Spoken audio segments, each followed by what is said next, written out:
Welcome, friends. We'll start with question number 4, part A and subpart 1. How does the balancing line reduce the cost of idleness? Describe the steps involved in a line balancing problem. So, guys, first part की in case of a assembly line problem, line को balance करने से हम लोग idleness कैसे reduce करते हैं? So, guys, what we do basically we assign tasks to workstation in such a way that ideal time at each workstation is reduced. और ideal time लोग कैसे मैनेज करते हैं? We measure the ideal time by measuring a parameter which is known as balance delay. So guys, this is how we reduce the cost of idleness in case of a assembly line problem. Now coming to second part, that describe the steps which are involved in solving a line balancing problem. So generally exam में for assembly line balancing numerically आता है. In this case उसने theoretically steps पूछ लिए हैं, but I'll write the steps. लेकिन इन steps को better से सीखने का तरीका भी यही है कि आप लोग इस वाले question के लिए प्रैक्टिस न्यूमेरिकल, तभी आप लोग इसको ठीक से सीख पाओगे. I'll tell you the steps one by one. सबसे पहले हम लोग क्या करते हैं? सबसे पहले we draw a precedence diagram. Precedence diagram से क्या होता है? It shows the relationship between different activities. उसके बाद हम लोग क्या करते हैं? We calculate the cycle time. Cycle time कैसे कैलकुलेट करते हैं?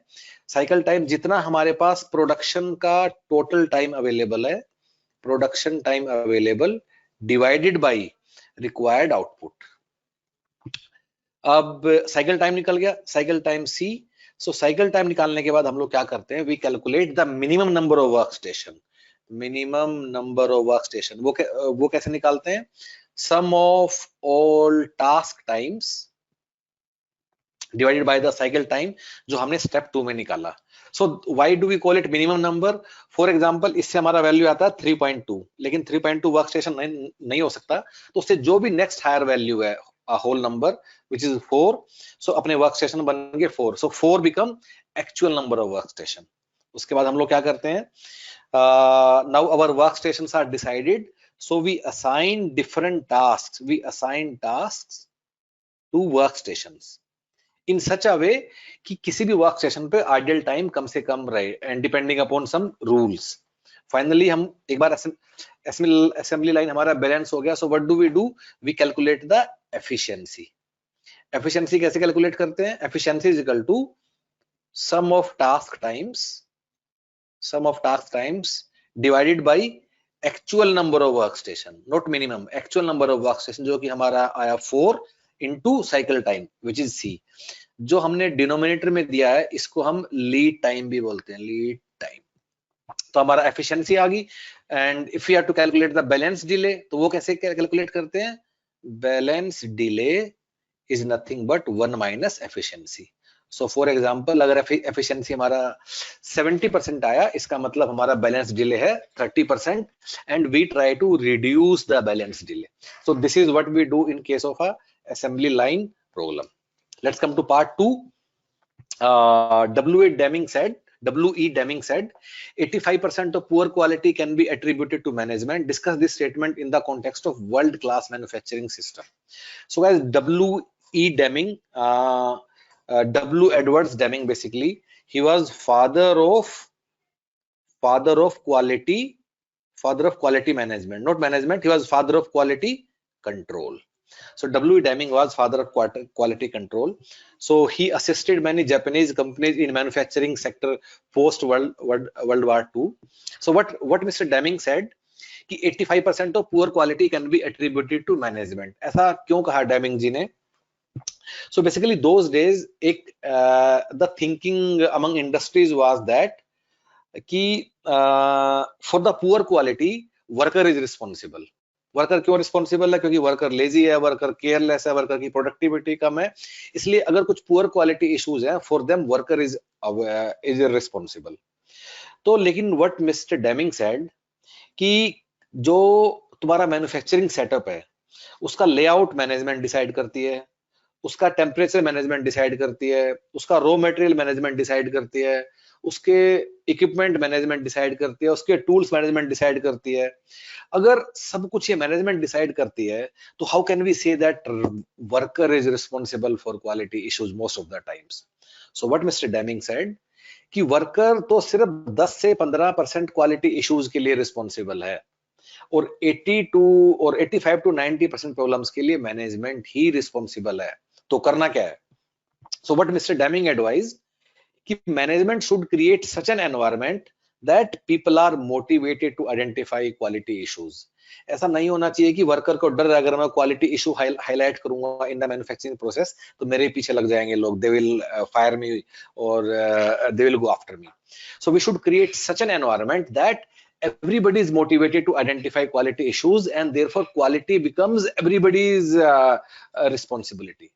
This is what Mr. Deming said.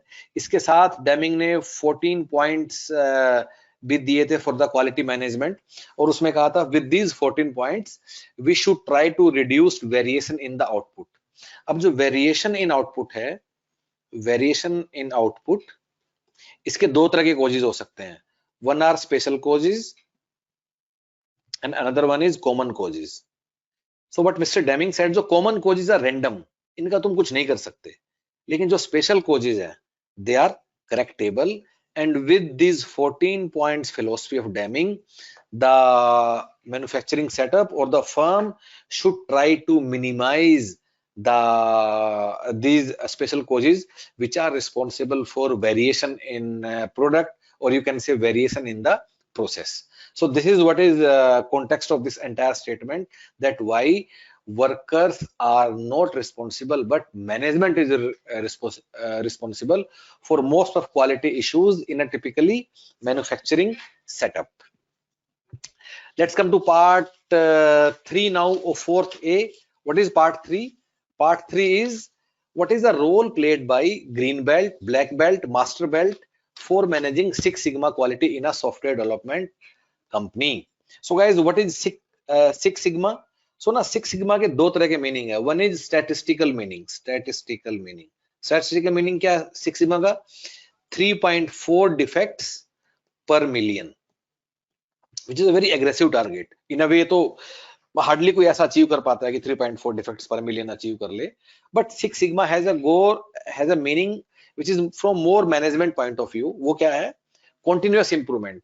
कि ऐसा नहीं है कि हम 3.4 डिफेक्ट्स पर मिलियन अचीव कर लेंगे, but will try to work in that direction. So six sigma को हम लोग कैसे अचीव करते हैं? There is approach which has been suggested which is DMAIC. D for define, M for measure, A for analyze, I for improve and C for control. अब define हम कैसे करते हैं? For defining we use what is meaning of defining? So with the define we define the process. कैसे? Flow chart से, process chart से, वो सब हम लोग करते हैं.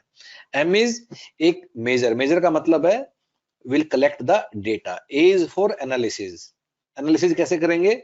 With statistical process control tools. I is for improve. कि एक बार हमें पता चल गया क्या प्रोसेस में गड़बड़ है, हम उसको इम्प्रूव करेंगे, एंड इम्प्रूव के बाद उसको हम अपने प्रोसेस को मॉडिफाई करेंगे, and finally will implement that. So while after implementing will control that और will monitor it continuously. But it is a continuous cycle. इसलिए इन अ वे हमें DMAIC को इस तरह लिखने की बजाय what we should be writing DMAIC and it's a cycle, it's a repetitive cycle. C के बाद फिर से D, it will keep repeating. So this is a Six Sigma approach. Now what is green belt, black belt and master belt? So these are the experts in a firm जो इस process को DMAIC या Six Sigma की approach को implement करने के लिए जो लोग रिस्पॉन्सिबल होते हैं. So these are three layers. Black belt कौन है? Black belt are those guys who are full time dedicated to work on these quality issues while implementing Six Sigma. So black belt is a dedicated team. ठीक है? तो green belt कौन है? So black belt full time पे काम करता है और green belt part time पे काम करता है. So green belts are team members who work on Six Sigma but on part time basis. Black belt full time उस पे काम करता है. So black belt might be a project manager. Now what is master black belt? Master black belt वो है जो सारे black belt को रिव्यू और मॉनिटर करता है। In a way master black belt is teaching the teachers. Teachers कौन है? Black belt. So master black belt teaching the teachers. So master black belt is responsible for monitoring and reviewing the black belts. Come to next part, 4A part 4, and this is a question on project management. So we have to draw the network diagram and then we have to find the critical path. काफी आसान सवाल है ये, क्योंकि हमें activity node ही दे दिया, फिर उसके बाद कुछ बचता नहीं है। इन अ वे ये नोड नहीं देना चाहिए था, देन सिर्फ प्रेसिडेंस हम लोगों को एक्टिविटीज का बताना चाहिए था, then it would have been slightly difficult, हम खुद से डायग्राम बनाते। वैसे नोड भी दे दिया, फिर डायग्राम बनाने को बोल रहा, तो there is no nothing left, इसलिए सवाल भी सिर्फ 3 नंबर का है। तो anyway the diagram is 1, then we have 2, then we have 3, then we have 4, then we have 5, then we have 6, and then we have 7. ठीक है, look at the direction of arrow guys. ठीक है, 7 के बाद we have 8 and we have 9, 8, 9. ठीक है, अब एक बार हमने डायग्राम बना लिया तो we can write activities also. Activities are A11, B10, C8, D5, F9, E6, G2, H7, I12 और J5. So this is the network diagram. हमें करना क्या है? We have to find the critical path. अब guys critical path कैसे निकालते हैं? वो वाला पाथ जो मैक्सिमम टाइम लेता है। अब इसमें पाथ बनते कितने हैं? सो एनीवे हमें क्योंकि वाला पाथ लेना है कि जिसे मैक्सिमम टाइम है, तो 7 के बाद तो डेफिनेटली 7 से 8 ही होगा, 7 से 9 नहीं हो सकता। क्यों? क्योंकि 7 से 8 में 12 का टाइम है, 7 से 9 में 5 का टाइम है, तो 12 वाला ही होगा। इनफैक्ट नेटवर्क डायग्राम को you should do a closure activity also, because there should not be any dangling activity in case of network diagram. ठीक है, डेंगलिंग का मतलब जो खुली ऐसे छुट्टी हो, there should be a starting activity and ending activity, बीच में कुछ हैंगिंग एक्टिविटी नहीं होना चाहिए। Anyway coming back, so critical path, तो मैं 1 to 7 का ही पाथ मैं देख लेता हूँ कौन कौन से बनते हैं। जैसे 1, 2, 3, 6, 7 एक पाथ ही हो गया, 1, 2, 4, 6, 7 एक पाथ ही हो गया, 1, 2, 5, 7 एक पाथ ही हो गया। 7 के बाद मैंने बताया कि 8 ही होगा, 9 नहीं होगा किसी भी केस में। सो these are our paths. अब हम देख लेंगे इन तीनों में कितना कितना टाइम लगेगा। सो फॉर एग्जांपल 1 में टाइम लगेगा 11 plus 10 plus 6 plus 7 plus 12 which becomes 46। इस वाले में लगेगा 11 plus 8 plus 9 plus 7 plus 12 which is 47। और इस वाले में लगेगा 11 plus 5 plus 2 plus 7 which is 37। हमें कौन सा पाथ देखना है? विच टेक्स मैक्सिमम टाइम, और वाला पाथ कौन सा है? ये वाला 1, 2, 4, 6, 7, 8। So guys this is your critical path. अगर कोई तुमसे पूछता है कि which are activities on critical path, so हमारी एक्टिविटीज कौन सी होंगी क्रिटिकल पाथ पे? Activities are A, C, F, H and I। Done, आगे बढ़ते हैं। 12 salesmen are given and we have to find they are ranked for efficiency and length of service. We have to find the rank correlation coefficient. So guys again rank भी दिया हुआ है, usually इस वाले सवाल में डेटा दिया होता है, then we have to find the rank first, फिर हम उसको सोल्व कर लेंगे। रैंक भी उसने खुद ही दिया है, तो becomes even more easier for us. So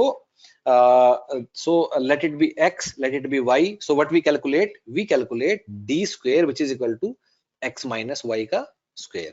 so guys x minus y का स्क्वायर तुम कैलकुलेट कर लो। this comes 1, this comes 1, this comes 4, this comes 4, this is 16, this is 4, this is 0, this is 4, this is 25, this is 1, this is 1, this is 1, और इन सबको अगर जोड़ोगे तो आएगा 62। इसके बाद हम लोग क्या करते हैं? The formula for rank correlation coefficient is given by a gentleman named Spearman. So Spearman rank correlation coefficient is given by this formula, which is 1 minus 6 sigma d square divided by n into n square minus 1. So let us put up these values. So 1 minus 6 into 62 divided by n कहां से आएगा? 1 2 3 4 5 6 7 8 9 10 11 12, so n becomes 12. 12 into 12 square minus 1. Calculate this, it will come out to be 0.78. So 0.78 का मतलब क्या है? Yes, there is a strong positive correlation between efficiency and length of service. Done. Great. Let's move on to this part now. What are tenets of center limit theorem? Discuss the concept of standard error and what is its utility in the hypothesis testing. अब guys standard limit theorem में काफी लोगों को confusion रहता है कि ये है क्या, तो एक बार इसको अच्छे से हम लोग समझ लेते हैं, ठीक है। सो गाइस हम लोग करते क्या है basically, we try to estimate population parameter. Population parameter क्या होते हैं? पॉपुलेशन का हम लोग या तो हम लोग मीन निकालने की कोशिश करते हैं जिसको म्यू लिखते हैं, या फिर प्रोपोर्शन निकालने की कोशिश करते हैं जिसको पी लिखते हैं, ठीक है। अब ये कहां से हम निकालने की कोशिश करते हैं? From the sample. सो हम लोग क्या करते हैं, we take out a sample, ठीक है। सो मेरा अगर पॉपुलेशन, मेरा ये वाला पॉपुलेशन है मेरा, ठीक है, तो मैं इसमें से एक सैंपल निकालता हूं, ठीक है। From this I take out one sample. जैसे मैंने इससे एक सैंपल लिया और मैंने इस सैंपल का मीन निकाला, ठीक है। Let us suppose that that mean comes out to be x1 bar. अब मैं इस मीन से, इस सैंपल के मीन से, my objective is to estimate the population mean. ये हमारा इंटेंट रहता है इन माय हाइपोथेसिस टेस्टिंग, ठीक है। अब गाइस इसका जो मेथड है उसमें हम लोग क्या करते हैं कि हमने एक सैंपल लिया, उसका मीन निकाल लिया, फिर एक दूसरा सैंपल ले लेता हूं मैं, उसका मीन निकाल गया, फिर एक तीसरा सैंपल ले लेता हूं, इसका मीन निकाल लिया, फिर चौथा उसका मीन। तो इस तरह बड़े सारे सैंपल में लेता रहता हूं, ठीक है। तो इन सारे सैंपल्स का जो डिस्ट्रीब्यूशन है उसको हम लोग ये क्या बोलते हैं? It is known as sampling distribution of mean. Sampling distribution of mean. अब गाइस ध्यान से सुनना। अब ना दो तरह के सिनेरियो हैं। सिनेरियो नंबर 1 क्या है कि अगर मेरा पॉपुलेशन इज नॉर्मली डिस्ट्रीब्यूटेड, अगर मेरा पॉपुलेशन नॉर्मली डिस्ट्रीब्यूटेड होता है तो उस केस में मेरा जो सैंपलिंग डिस्ट्रीब्यूशन है मीन्स का, जो मैंने एक एक करके खूब सारे सैंपल लिए उसका मीन निकाला, वो सारे मीन भी नॉर्मली डिस्ट्रीब्यूटेड होंगे। तो ये बिल्कुल आसान बात है, इसमें हमें कोई डाउट भी नहीं है। अगर पॉपुलेशन है तो सैंपलिंग डिस्ट्रीब्यूशन भी नॉर्मली डिस्ट्रीब्यूटेड, सैंपलिंग डिस्ट्रीब्यूशन और मीन भी नॉर्मली डिस्ट्रीब्यूटेड है। लेकिन what if population is not normally distributed? उस केस में क्या होगा? अगर पॉपुलेशन नॉर्मली डिस्ट्रीब्यूटेड नहीं है तो उस केस में क्या होगा? इसका जवाब देती है CLT, सेंट्रल लिमिट थ्योरम। अब सेंट्रल लिमिट थ्योरम क्या बोलती है? अगर मेरा सैंपल साइज लार्ज है, तो even if my population is not normally distributed, still my sampling distribution mean will be, yes, it will be normally distributed, लेकिन only if my population is large। अब सवाल ये पैदा होता है कि लार्ज का मतलब क्या है? How large? अब यूजुअली सब बुक्स में लिखा होता है कि n is equal to 30। So in a way CLT को दोबारा से हम लोग बोलते हैं। CLT क्या बोलता है? अगर मेरा सैंपल का साइज मतलब ये नहीं है कि x1 x2 x3 n, नहीं, वो तो नंबर ऑफ सैंपल्स हैं। हर सैंपल का साइज, x1 में हमने कितना डेटा लिया, x2 में कितना लिया, सो दैट नंबर कितना लिया, if that number is greater than 30, then yes, my sampling distribution of mean या फिर प्रोपोर्शन भी, बाय द वे, कि आप जब मीन की बात कर रहे हैं, will be normally distributed even if population is not normally distributed. ये है CLT।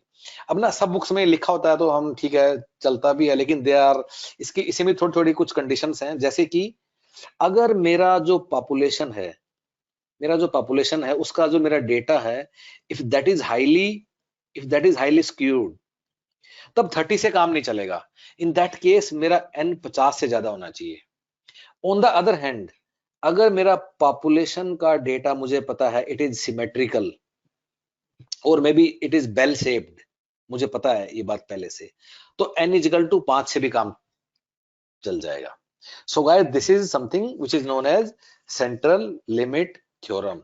सो वंस अगेन मैं रिपीट करता हूं, सेंट्रल लिमिट थ्योरम हमें मदद करती है अपने पॉपुलेशन के पैरामीटर को एस्टिमेट करने में फ्रॉम अ सैंपल। कब? जब हमें पॉपुलेशन का नहीं पता कि वो नॉर्मली डिस्ट्रीब्यूटेड है या नहीं है। अगर हमें पता है फिर तो नीड ही नहीं है सीएलटी की, देन इज फाइन। अगर हमें नहीं पता कि पॉपुलेशन नॉर्मली डिस्ट्रीब्यूटेड है नहीं है, तब हमें ये वाली चीज हेल्प करती है। तो सीएलटी हमें क्या करती है guys?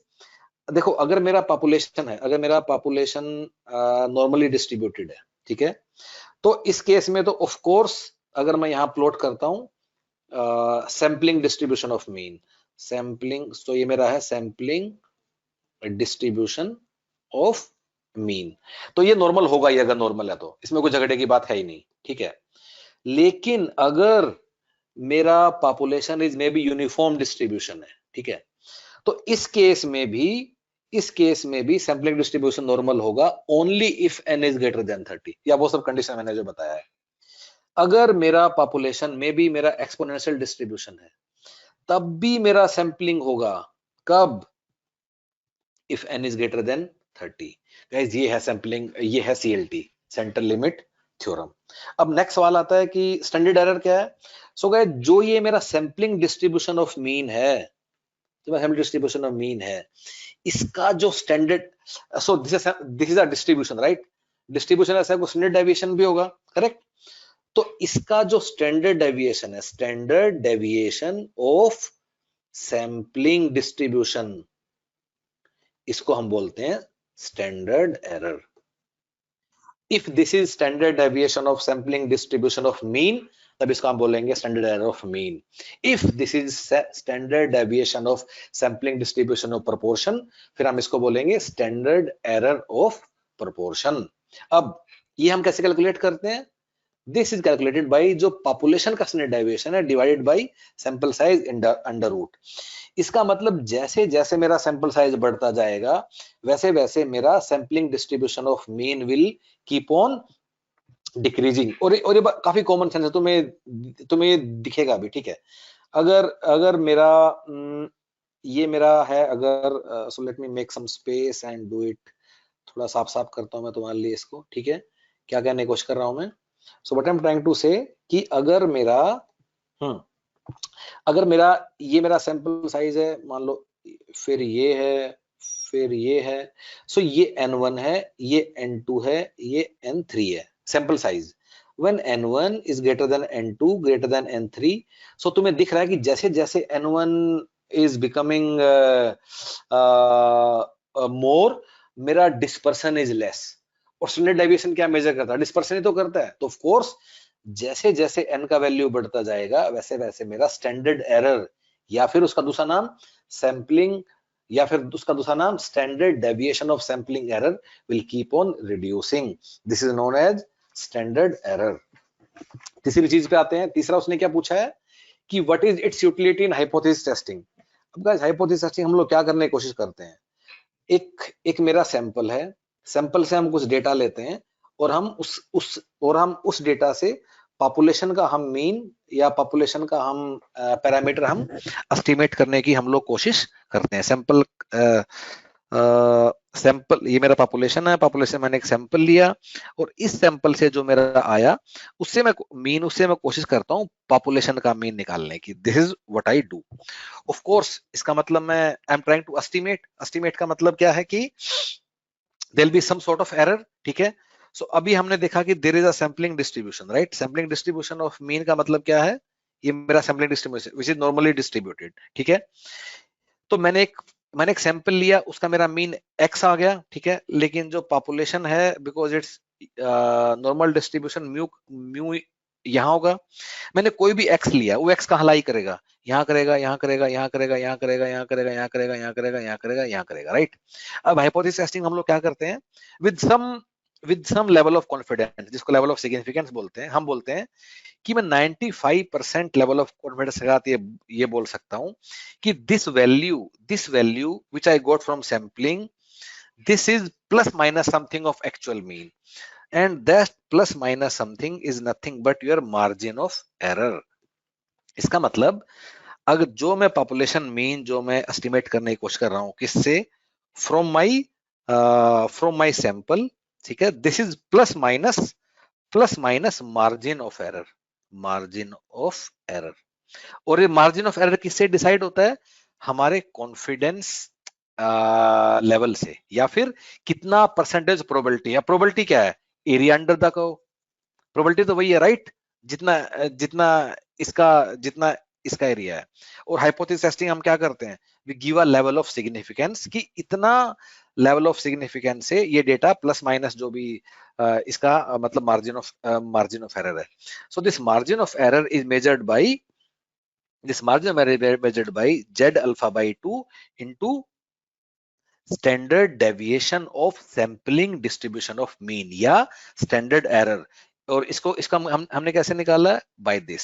So guys this is how your center limit theorem, your standard error and sampling distribution are connected to hypothesis testing.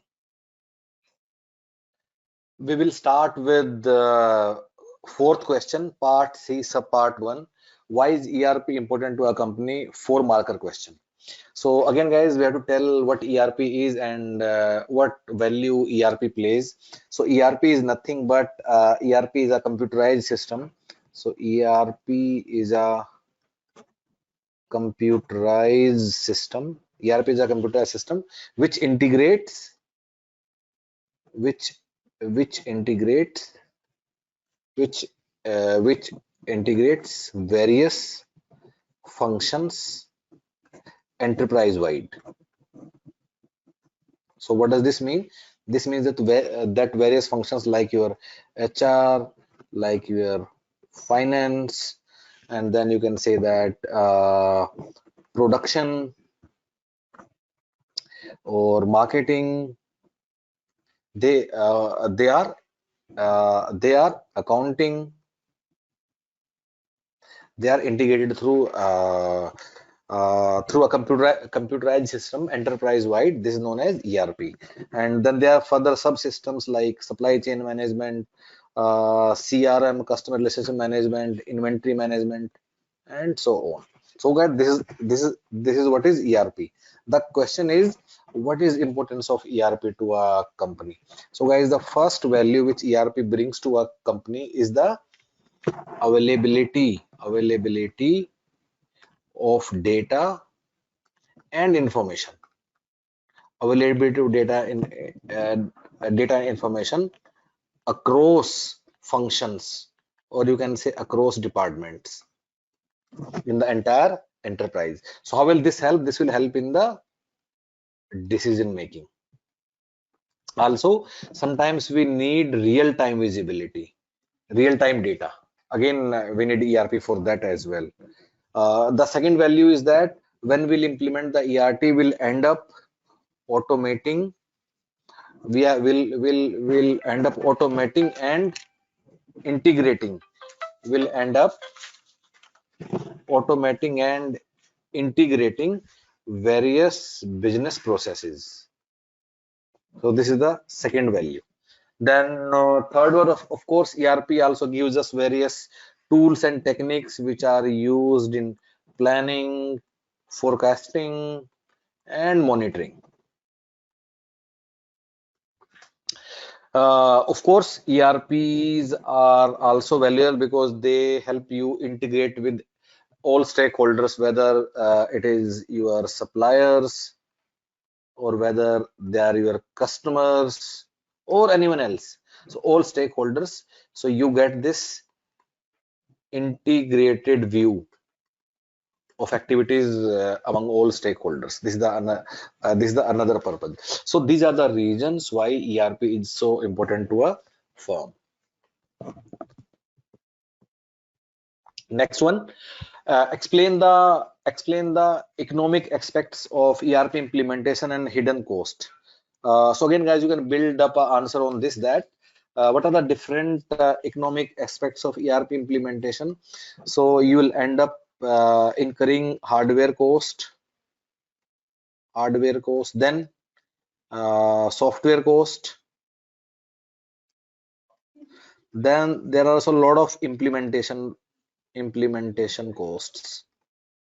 For example, your consulting cost, your training cost, your change management cost, and so on. Another part of question is that what are the hidden costs therein. So what is meaning of hidden costs? That they are not explicitly visible. So these are known as hidden costs. So hidden costs are your training cost for your employees because they have to get adjusted to new system. Then your cost of integration and testing. Then there is cost of, you might have to make changes in your data, so data conversion. There might be difference in the way data is being held currently and the proposed ERP system. Then there are various consulting costs. Most probably will hire a consulting partner. Of course, the cost of change management. There are cost of customization. So these are your hidden costs. Let's move on to next part now. Discuss in detail any 3 ERP implementation strategies. Again, guys, there are 2 ways to write this answer. So one is that you can say we can have a big bang approach. So what is a big bang approach? That your all legacy systems of across the departments, they are changed into one single ERP system in a one go only. This is known as big bang approach. Of course, this will come with a lot of risks. Then second approach can be phased implementation. So how this will take place, that you go business by business, or you go function by function. For example, you implement ERP in production first, then in HR, then in finance, and so on. So you go phase by phase so that your risks are reduced. But of course, for this to happen, you have to make sure that there is a good decoupling across different departments. Then another can be slam dunk approach. So what is this approach? That you focus only on key processes only. For example, within HR itself, there is a particular process only of maybe recruitment, and you focus on that only. So when you have that focus on a particular process only, this is known as slam dunk approach. Now another way this question can be written is that you might have to choose between whether you are getting on-prem software or you are getting software as a service. Another variable can be that whether you are making things in-house or you are outsourcing it. So again, these will also have effects on the implementation part of the ERP. Thank you.